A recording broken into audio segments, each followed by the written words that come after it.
War of the First Coalition. The War of the First Coalition was a set of wars that several European powers fought between 1792 and 1797 against initially the Constitutional Kingdom of France and then the French Republic that succeeded it. They were only loosely allied and fought without much apparent coordination or agreement. Each power had its eye on a different part of France it wanted to appropriate after a French defeat, which never occurred. Flight to Varennes. Varennes en Argonne, France. The royal flight to Varennes during the night of 21 June 1791 was a significant episode in the French Revolution in which King Louis XVI of France, Queen Marie Antoinette, and their immediate family unsuccessfully attempted to escape from Paris in order to initiate a counter-revolution at the head of loyal troops under royalist officers concentrated at Montmédy, near the frontier. They escaped only as far as the small town of Varennes en Argonne, where they were arrested after having been recognized at their previous stop in Saint-Menehould. Haitian Revolution, Port-au-Prince, Haiti. The Haitian Revolution was a successful insurrection by self-liberated slaves against French colonial rule in Saint-Domingue, now the sovereign state of Haiti. The revolt began on 22 August 1791 and ended in 1804 with the former colony's independence. It involved blacks, mulattoes, French, Spanish, British, and Polish participants, with the ex-slave Toussaint Louverture emerging as Haiti's most charismatic hero. The revolution was the only slave uprising that led to the founding of a state which was both free from slavery, though not from forced labor, and ruled by non-whites and former captives. It is now widely seen as a defining moment in the history of the Atlantic world. Declaration of Pillnitz, Dresden, Germany. The Declaration of Pillnitz was a statement issued on 27 August 1791 at Pillnitz Castle near Dresden, Saxony, by Frederick William II of Prussia and the Habsburg Holy Roman Emperor Leopold II, who was Marie Antoinette's brother. It declared the joint support of the Holy Roman Empire and of Prussia for King Louis XVI of France against the French Revolution. Since the French Revolution of 1789, Leopold had become increasingly concerned about the safety of his sister, Marie Antoinette, and her family, but felt that any intervention in French affairs would only increase their danger. At the same time, many French aristocrats were fleeing France and taking up residence in neighboring countries, spreading fear of the revolution and agitating for foreign support to Louis XVI. After Louis and his family had fled Paris in the hopes of inciting a counter-revolution, known as the Flight to Varennes, in June 1791, Louis had been apprehended and was returned to Paris and kept under armed guard. On 6 July 1791, Leopold issued the Padua Circular, calling on the sovereigns of Europe to join him in demanding Louis' freedom. France invades Netherlands unsuccessfully. Marcagne, Belgium. The French authorities became concerned about the agitation of émigré noble abroad, especially in the Austrian Netherlands and in the minor states of Germany. In the end, France declared war on Austria first, with the Assembly voting for war on 20th of April 1792. The newly appointed Foreign Minister Charles-François Dumouriez prepared an invasion of the Austrian Netherlands, where he expected the local population to rise against Austrian rule. However, the revolution had thoroughly disorganized the French army, which had insufficient forces for the invasion. Its soldiers fled at the first sign of battle, Battle of Marcagne, deserting en masse, in one case murdering General Theobald Dillon. Brunswick Manifesto, Paris, France. The Brunswick Manifesto was a proclamation issued by Charles William Ferdinand, Duke of Brunswick, commander of the Allied army, principally Austrian and Prussian, on 25 July 1792 to the population of Paris, France during the War of the First Coalition. The manifesto threatened that if the French royal family were harmed, then French civilians would be harmed. It was said to have been a measure intended to intimidate Paris, but rather helped further spur the increasingly radical French Revolution and finally led to the war between revolutionary France and counter-revolutionary monarchies. Insurrection, of 10 August 1792, Tuileries, Paris, France. The insurrection of 10 August 1792 was a defining event of the French Revolution, when armed revolutionaries in Paris, increasingly in conflict with the French monarchy, stormed the Tuileries Palace. The conflict led France to abolish the monarchy and establish a republic. Conflict between King Louis XV of France and the country's new revolutionary legislative assembly increased through the spring and summer of 1792 as Louis vetoed radical measures voted upon by the assembly. Tensions accelerated dramatically on August 1st when news reached Paris that the commander of the Allied Prussian and Austrian armies had issued the Brunswick Manifesto, threatening unforgettable vengeance on Paris should harm be done to the French monarchy. On August 10th, the National Guard of the Paris Commune and fédérés from Marseille and Brittany stormed the king's residence in the Tuileries Palace in Paris, which was defended by the Swiss Guards. Hundreds of Swiss guardsmen and 400 revolutionaries were killed in the battle, and Louis and the royal family took shelter with the Legislative Assembly. The formal end of the monarchy occurred 6 weeks later on September 21st as one of the first acts of the new National Convention, which established a republic on the next day. Battle of Valmy, Valmy, France. The Battle of Valmy, also known as the Cannonade of Valmy, was the first major victory by the Army of France during the Revolutionary Wars that followed the French Revolution. The battle took place on 20th September 1792 as Prussian troops commanded by the Duke of Brunswick attempted to march on Paris. Generals François Kellermann and Charles Dumouriez stopped the advance near the northern village of Valmy in Champagne-Ardenne. In this early part of the Revolutionary Wars, known as the War of the First Coalition, the new French government was in almost every way unproven, and thus the small, localized victory at Valmy became a huge psychological victory for the revolution at large. The outcome was thoroughly unexpected by contemporary observers, a vindication for the French revolutionaries, and a stunning defeat for the vaunted Prussian army. The victory emboldened the newly assembled National Convention to formally declare the end of monarchy in France and to establish the French Republic. Valmy permitted the development of the revolution and all its resultant ripple effects, and for that, it is regarded by historians as one of the most significant battles in history. Battle of Jemappes. Jemappes. The Battle of Jemappes took place near the town of Jemappes in Hainaut, Austrian Netherlands, now Belgium, near Mons, during the War of the First Coalition, part of the French Revolutionary Wars. One of the first major offensive battles of the war, it was a victory for the armies of the infant French Republic, and saw the French Armée du Nord, which included many inexperienced volunteers, defeat a substantially smaller, regular Austrian army. 1793, Campagne Honshoot, France. The French Revolutionary Wars re-escalated as 1793 began. New powers entered the First Coalition days after the execution of King Louis XV on 21st January. Spain and Portugal were among these. Then, on 1st February, France declared war on Great Britain and the Netherlands. 3 other powers made inroads into overwhelmingly French-speaking territory in the following months, prompting France to amass, domestically, an army of 200,000 soldiers. The very ascendant Jacobins executed thousands of proven and suspected dissenters in the final, climactic phase of the Reign of Terror. Counter-revolutionary forces turned Toulon over to Britain and Spain on 29th August, capturing much of the French navy, a port not retaken by Dugommier, with the assistance of the young Napoleon Bonaparte, until 19th of December. Between these months, a battle on the northern frontier in September was won by France, which saw the mainly British siege of Dunkirk lifted.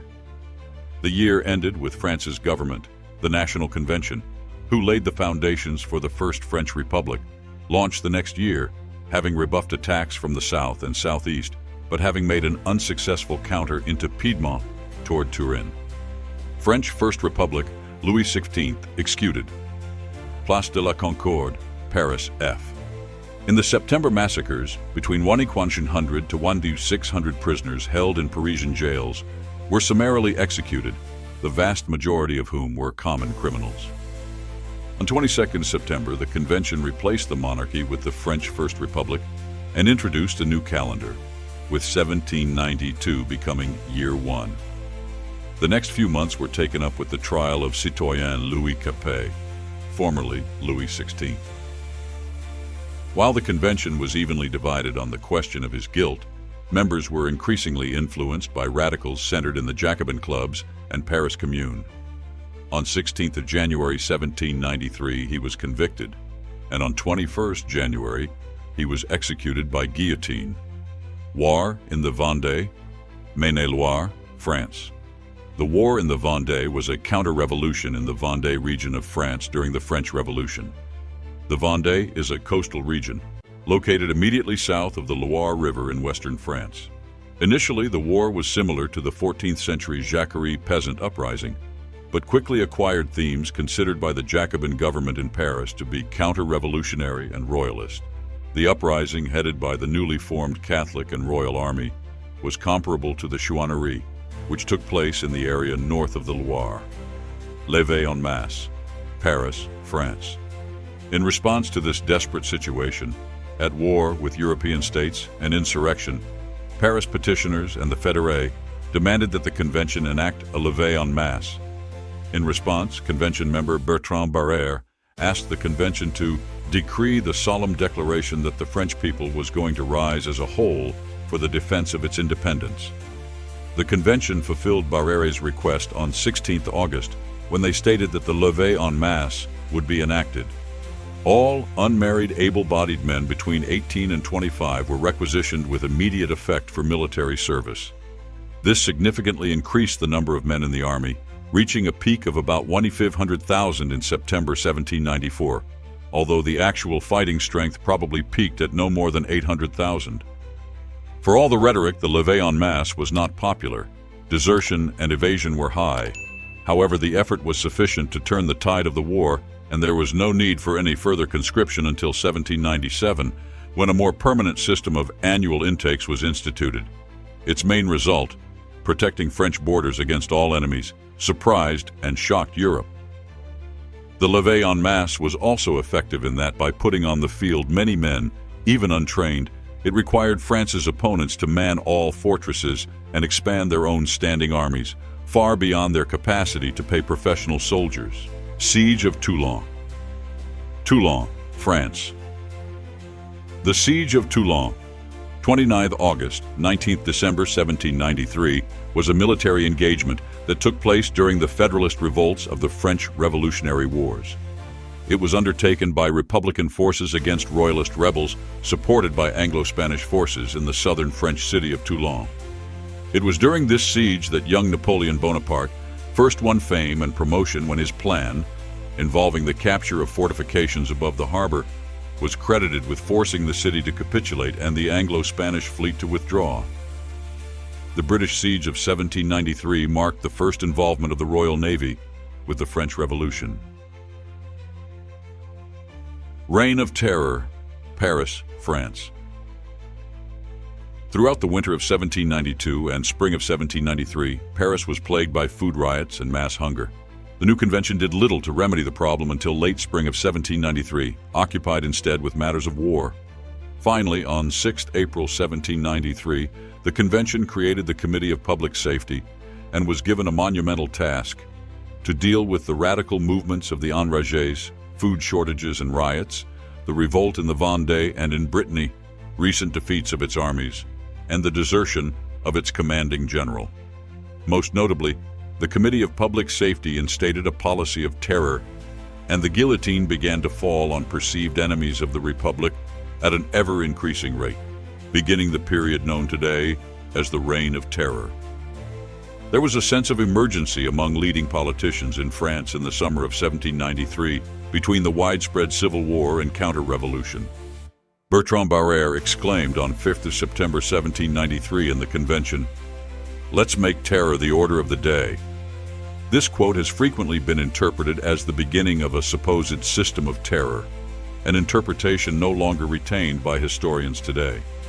By then, 16,594 official death sentences had been dispensed throughout France since June 1793, of which 2,639 were in Paris alone, and an additional 10,000 died in prison without trial or under both of these circumstances. Claiming at 20,000 lives, the terror saved the revolution. 1794, Campaign Europe. On the Alpine frontier, there was little change.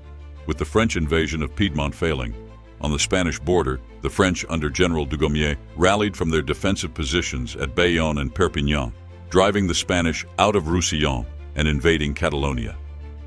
Dugommier was killed in the Battle of the Black Mountain in November. On the northern front in the Flanders campaign, the Austrians and French both prepared offensives in Belgium, with the Austrians besieging Landrecies and advancing towards Mons and Maubeuge. The French prepared an offensive on multiple fronts, with two armies in Flanders under Pichegru and Moreau, and Jourdan attacking from the German border. On the Middle Rhine front in July, General Michaud's Army of the Rhine attempted two offensives in July in the Vosges, the second of which was successful, but not followed up, allowing for a Prussian counterattack in September. Otherwise, this sector of the front was largely quiet over the course of the year. At sea, the French Atlantic Fleet succeeded in holding off a British attempt to interdict a vital cereal convoy from the United States on the 1st of June, though at the cost of 1/4 of its strength. In the Caribbean, the British fleet landed in Martinique in February, taking the whole island by 24 March and holding it until the Peace of Amiens, and in Guadeloupe in April. By the end of the year, French armies had won victories on all fronts, and as the year closed, they began advancing into the Netherlands. Battle of Fleurus, Belgium. The Battle of Fleurus on 26 June 1794 was an engagement between the army of the First French Republic, under General Jean-Baptiste Jourdan, and the coalition army, Britain, Hanover, Dutch Republic, and Habsburg monarchy, commanded by Prince Josias of Coburg, in the most significant battle of the Flanders campaign in the Low Countries during the French Revolutionary Wars. Both sides had forces in the area of around 80,000 men, but the French were able to concentrate their troops and defeat the First Coalition. The Allied defeat led to the permanent loss of the Austrian Netherlands and to the destruction of the Dutch Republic. The battle marked a turning point for the French army, which remained ascendant for the rest of the War of the First Coalition. The French use of the reconnaissance balloon, l'entreprenant, was the first military use of an aircraft that influenced the result of a battle. Fall of Maximilien Robespierre, Hôtel de Ville, Paris. The fall of Maximilien. Robespierre refers to the series of events beginning with Maximilien Robespierre's address to the National Convention on 26 July 1794, his arrest the next day, and his execution on 28 July 1794. Robespierre spoke of the existence of internal enemies, conspirators, and calumniators within the convention and the governing committees. He refused to name them, which alarmed the deputies who feared Robespierre was preparing another purge of the convention. On the following day, this tension in the convention allowed Jean-Lambert Tallien, one of the conspirators who Robespierre had in mind in his denunciation, to turn the convention against Robespierre and decree his arrest. By the end of the next day, Robespierre was executed in the Place de la Révolution, where King Louis XVI had been executed a year earlier. He was executed by guillotine, like the others. Battle of the Black Mountain, Capmany, Spain. The Battle of the Black Mountain between the army of the First French Republic and the allied armies of the Kingdom of Spain and the Kingdom of Portugal. The French, led by Jacques-François Dugommier, defeated the Allies, who were commanded by Louis Firmin de Carvajal, Conde de la Union. The French victory led to the capture of Figueres and the siege of Rosas, a port in Catalonia. 1795 Campaign Netherlands. The year opened with French forces in the process of attacking the Dutch Republic in the middle of winter. The Dutch people rallied to the French call and started the Batavian Revolution. With the Netherlands falling, Prussia also decided to leave the coalition, signing the Peace of Basel on 6 April, ceding the west bank of the Rhine to France. This freed Prussia to finish the occupation of Poland. The French army in Spain advanced, advancing in Catalonia while taking Bilbao and Vitoria and marching toward Castile. By 10th of July, Spain also decided to make peace, recognizing the revolutionary government and ceding the territory of Santo Domingo, but returning to the pre-war borders in Europe. This left the armies on the Pyrenees free to march east and reinforce the armies on the Alps, and the combined army overran Piedmont. Meanwhile, Britain's attempt to reinforce the rebels in the Vendée by landing troops at Quiberon failed, and a conspiracy to overthrow the Republican government from within ended when Napoleon Bonaparte's garrison used cannon to fire grapeshot into the attacking mob, which led to the establishment of the Directory. In northern Italy, victory at the Battle of Loano in November gave France access to the Italian peninsula. Batavian Republic, Amsterdam, Netherlands. After seizing the Low Countries in a surprise winter attack, France established the Batavian Republic as a puppet state. In early 1795, intervention by the French Republic led to the downfall of the old Dutch Republic. The new republic enjoyed widespread support from the Dutch populace and was the product of a genuine popular revolution. Nevertheless, it clearly was founded with the armed support of the French revolutionary forces. The Batavian Republic became a client state, the first of the sister republics, and later part of the French Empire of Napoleon. Its politics were deeply influenced by the French, who supported no fewer than 3 coups d'état to bring the different political factions to power that France favored at different moments in its own political development. Nevertheless, the process of creating a written Dutch constitution was mainly driven by internal political factors, not by French influence, until Napoleon forced the Dutch government to accept his brother Louis Bonaparte as monarch. Prussia and Spain leave the war. Basel, Switzerland. Even before the close of 1794, the King of Prussia retired from any active part in the war, and on 5 April 1795, he concluded with France the Peace of Basel, which recognized France's occupation of the left bank of the Rhine. The new French-dominated Dutch government bought peace by surrendering Dutch territory to the south of that river.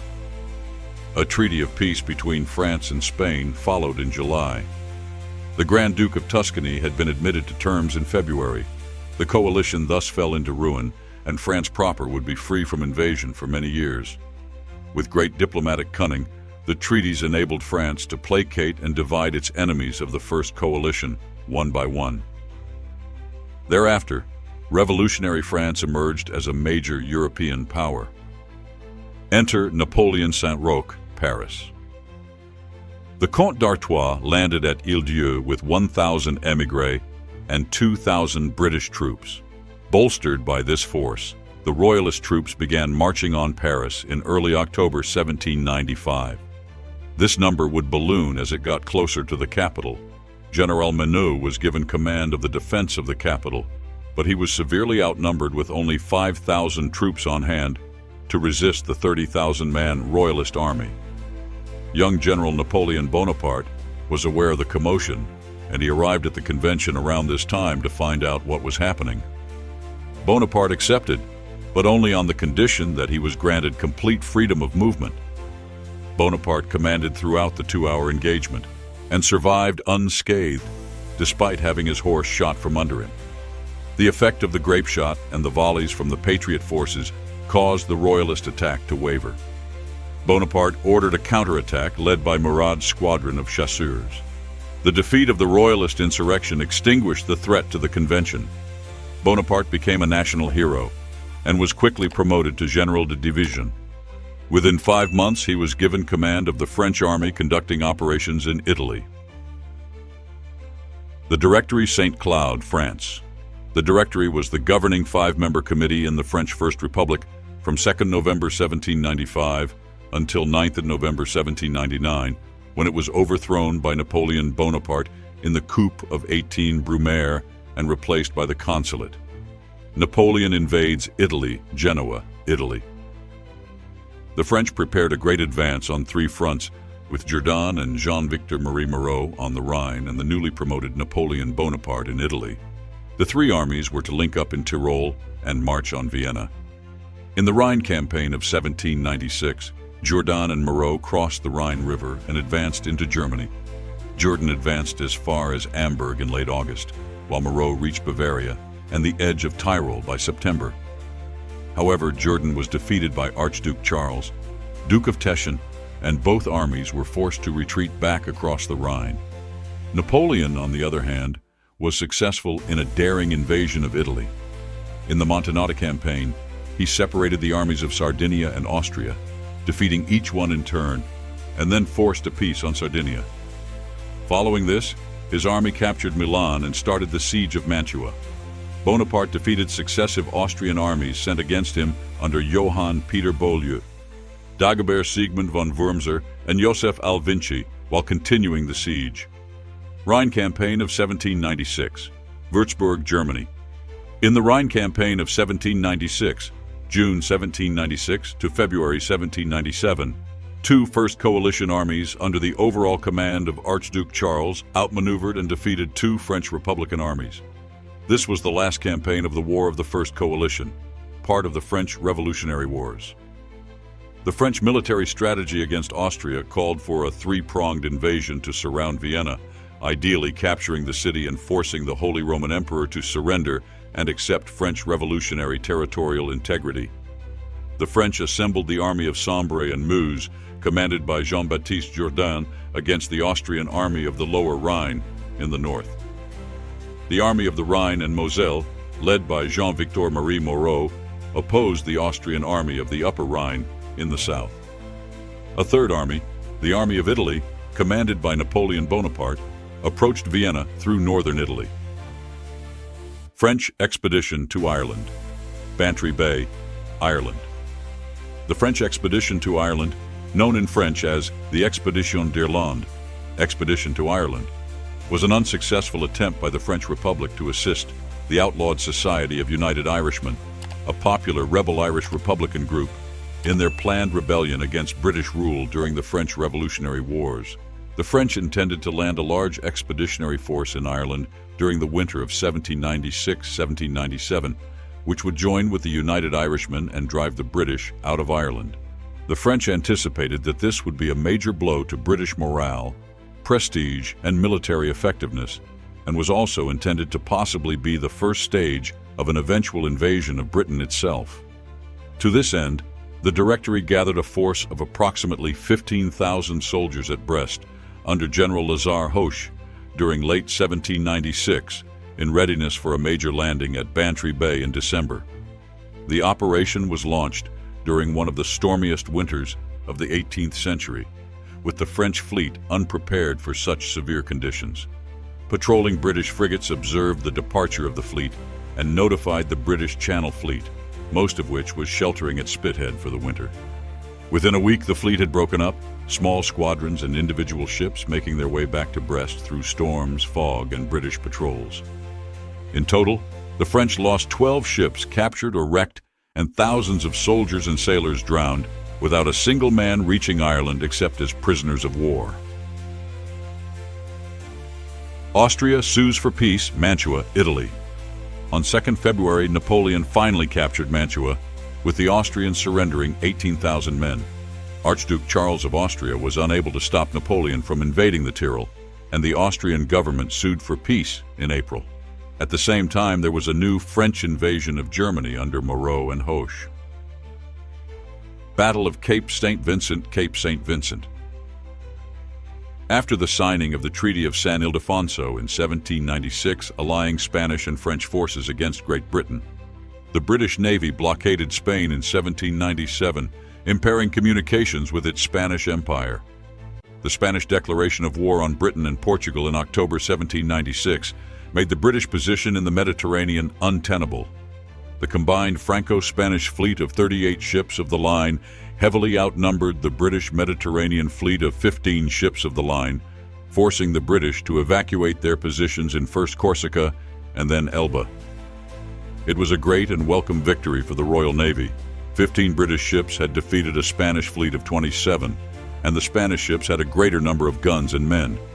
But Admiral Jervis had trained a highly disciplined force, and this was pitted against an inexperienced Spanish navy under Don José Córdoba.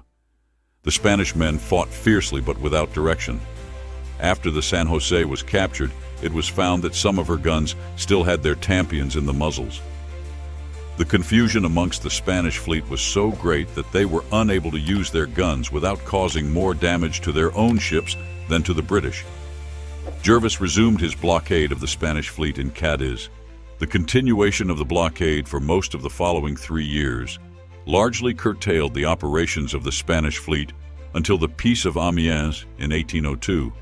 The containment of the Spanish threat and the further reinforcement of his command enabled Jervis to send a squadron under Nelson back into the Mediterranean the following year. Epilogue. Campo Formio, Italy. The Treaty of Campo Formio was signed on 17 October 1797 by Napoleon Bonaparte and Count Philip von Cobenzl as representatives of the French Republic and the Austrian monarchy, respectively. The treaty followed the Armistice of Leoben, 18 April 1797, which had been forced on the Habsburgs by Napoleon's victorious campaign in Italy. It ended the War of the First Coalition and left Great Britain fighting alone against revolutionary France. Key findings. The French Revolution is secured against foreign threats: French territorial gains, Austrian Netherlands, Belgium, territories left of the Rhine, Savoy, Nice, Haiti, Ionian Islands, expansion of French sphere of influence, Batavian Republic in Netherlands, daughter republics in Italy and Switzerland, naval supremacy in the Mediterranean. Spain becomes an ally of France. Territories of the Republic of Venice were divided between the Austria and France. In addition, the states of the Kingdom of Italy formally ceased to owe fealty to the Holy Roman Emperor, finally ending the formal existence of that kingdom, the Kingdom of Italy, which, as a personal holding of the emperor, had existed de jure but not de facto since at least the 14th century.